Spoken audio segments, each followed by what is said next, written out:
భారత్ ముందున్న లక్ష్యం 241. ఓపెనర్ రోహిత్ శర్మ సిక్సర్ల మూత దెబ్బకు ఇండియా 13.2 ఓవర్లోనే వికెట్లేమీ కోల్పోకుండా 97 పరుగులు చేసింది. రోహిత్ శర్మ దూకుడు చూస్తుంటే భారత్ 40 ఓవర్లలోపే టార్గెట్ను ఛేదిస్తుందేమో అనిపించింది. ఇండియా వర్సెస్ శ్రీలంక మధ్య జరిగిన రెండో వన్డేలో ఈ ఆసక్తికర సన్నివేశం చోటు చేసుకుంది. రోహిత్ శర్మ ఫాస్ట్ మరియు స్పిన్ అని తేడా లేకుండా వచ్చిన ప్రతి శ్రీలంక బౌలర్ను బెంబేలెత్తించాడు. అయితే మొదటి వన్డేలో గాయపడిన శ్రీలంక స్పిన్నర్ అసరంగ స్థానంలో వచ్చిన leg spin bowler Jeffrey Vandersay ఎంట్రీతో మ్యాచ్ పరిస్థితి తారుమారైంది. టాస్ గెలిచి బ్యాటింగ్ ఎంచుకున్న శ్రీలంకకు మరోసారి మహమ్మద్ సిరాజ్ మొదటి ఓవర్ మొదటి బంతికే డేంజరస్ బ్యాటర్ పాతూర్ నిషాంకాన్ ఒక అద్భుతమైన అవుట్ స్వింగర్ ద్వారా పెవలిన్ చేర్చాడు. మొదట్లోనే దెబ్బతిన్న శ్రీలంక జాగ్రత్త పడింది. అవిష్కా ఫెర్నాండె మరియు వికెట్ కీపర్ కుషాల్ మెండిస్ జంట ఓపిక ఆడుతూ 16వ ఓవర్ వరకు మరో వికెట్ పడకుండా జాగ్రత్త పడ్డారు. 17వ ఓవర్ వేసిన ఇండియన్ ఆల్రౌండర్ వాషింగ్టన్ సుందర్ 62 బంతుల్లో 40 పరుగులు చేసిన అవిష్కా ఫెర్నాండెను కాటన్ బౌలర్ వెనక్కి పంపాడు. 42 బంతులు 30 పరుగులు చేసిన కుషాల్ మెండిస్ ను మరలా సుందర్ తన మరుసటి ఓవర్ మొదటి బంతికి ఎల్బీడబ్ల్యూగా అవుట్ చేసి వరుస వికెట్లతో శ్రీలంకను హడలెత్తించాడు. భారత స్పిన్నర్ల దెబ్బకు శ్రీలంక వికెట్లు కోల్పోతూనే పరుగులు కొద్దిగా రాబట్టింది. ముఖ్యంగా అక్షర్ పటేల్ సమర విక్రమాను వెనక్కి పంపితే 25 పరుగులు చేసి శ్రీలంకను ఆదుకునే ప్రయత్నం చేసిన శ్రీలంక కెప్టెన్ ఆశాలంకను వాషింగ్టన్ సుందర్ బౌల్తా కొట్టించాడు.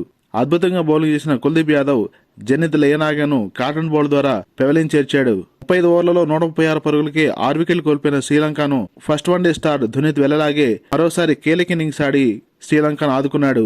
35 బంతులు 39 పరుగులు చేసిన వెళ్లలాగేను కుల్దీప్ యాదవ్ బౌలింగ్ లో శివం దుబే పట్టిన క్యాచ్ ద్వారా వెనక్కి పంపారు. వెళ్లలాగతో కలిసి 72 పరుగుల పార్ట్నర్షిప్ నెలకొల్పిన కమిందు మెండిస్ స్కోర్ వేగం తగ్గనీయకుండా చూసుకున్నాడు. 44 బంతుల్లో 40 పరుగులు చేసి 50 ఓవర్లో రన్అట్ అయ్యాడు. 13 బంతులు 15 పరుగులు చేసిన అఖిలే ధనంజయ్ కూడా చివరి బంతికి రన్అట్ అయ్యి వెనుదిరిగాడు. చివరి 5 ఓవర్లలో 44 పరుగులు పిండుకోవడంతో శ్రీలంక 50 ఓవర్లకు 240 పరుగులు చేయగలిగింది. సూపర్ గా బౌలింగ్ చేసిన వాషింగ్టన్ సుందర్ 3 వికెట్లు మరియు కుల్దీప్ యాదవ్ 2 వికెట్లు వేసి పొదుపుగా బౌలింగ్ చేశారు. టార్గెట్ ను ఛేదించడానికి వచ్చిన భారత ఓపెనర్స్ రెచ్చిపోయి ఆడారు. ముఖ్యంగా హిట్ మ్యాన్ రోహిత్ శర్మ మరోసారి శ్రీలంక బౌలర్స్ పై సిక్సర్లతో పదే దాడి చేశాడు. 29 బంతుల్లోనే హాఫ్ సెంచరీ అందుకున్న రోహిత్ శర్మ 10 ఓవర్లలో భారత్ స్కోర్ ను 78 ఫర్ 0కి చేర్చాడు. భారత్ ఇన్నింగ్స్ విజయం కోసం సాఫీగా సాగుతున్న వేళ స్పిన్నర్ వాండర్స్ రాకతో భారత్ తడబడింది. ఒక పక్క శ్రీలంక ఫీల్డర్స్ అద్భుతమైన క్యాచ్లు, మరోపక్క మెరుపుల్లాంటి బంతులతో వాండర్సే భారత బ్యాటర్స్ ను ఎల్బీడబ్ల్యూగా పంపిస్తుంటే ప్రేక్షకులందరూ ఆశ్చర్యపోయారు. ఇక్కడ శ్రీలంక అద్భుత పోరాట పడిమను ప్రదర్శించింది. డేంజరస్ ఓపెనర్ రోహిత్ శర్మ 44 బంతుల్లో 4 సిక్సర్లు 5 ఫోర్లతో 64 పరుగులు చేసి 14 ఓవర్లో పెవలిన్ చేరాడు. రోహిత్ అవుట్ అవడంతో భారత్కు కష్టాలు మొదలయ్యాయి. 18వ ఓవర్లో 44 బంతుల్లో 35 పరుగులు చేసిన శుభ్మన్ గిల్ కుషాల్ మెండిస్ పట్టిన క్యాచ్ ద్వారా వెనుదిరిగాడు.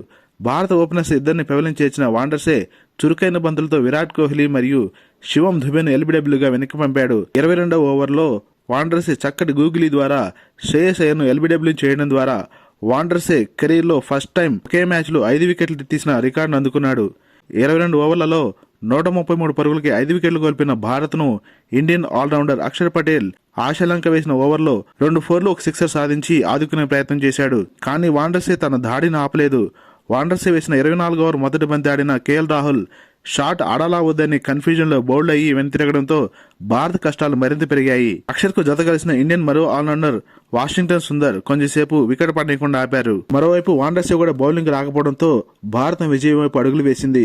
2 సిక్సర్లు 4 ఫోర్లతో 44 బంతుల్లో 44 పరుగులు చేసి జోరు మీదున్న అక్షర్ పటేల్ ను ఆశాలంక షార్ప్ రిటర్న్ క్యాచ్ ద్వారా అవుట్ చేశాడు. మొదటి వన్డేలో ఖచ్చితంగా గెలుస్తుంది అనుకున్న భారత్ ను చివరి వికెట్లు తీసి మ్యాచ్ ను టై చేసిన శ్రీలంక కెప్టెన్ ఆశాలంక మరోసారి దెబ్బతీశాడు. మరో ఓవర్లో ఆశాలంక భారత్ చివరి నమ్మదగ్గ బ్యాటర్ వాషింగ్టన్ సుందర్ కూడా పెవలిన్ చేర్చాడు. కుల్దీప్ యాదవ్ మరియు సిరాజ్ డిఫెన్స్ ఆడుతూ పరిస్థితి చక్కదిద్దే ప్రయత్నం చేస్తుంటే ఆశాలంక సిరాజ్ ను ఎల్బీడబ్ల్యూ చేసి భారత ఆశలకు గండి కొట్టాడు.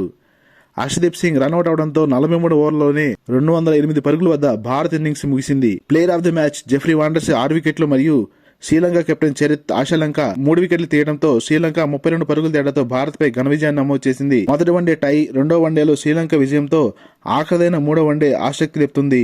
బుధవారం జరిగే ఆఖరి వన్డేలో భారత్ గెలిచి 1-1తో సిరీస్ సమం చేస్తుందో లేదో వేచి చూడాలి. ఈ వీడియోను లైక్ చేసి ఛానల్ సబ్స్క్రైబ్ చేస్తారని ఆశిస్తున్నాం. Thank you for watching.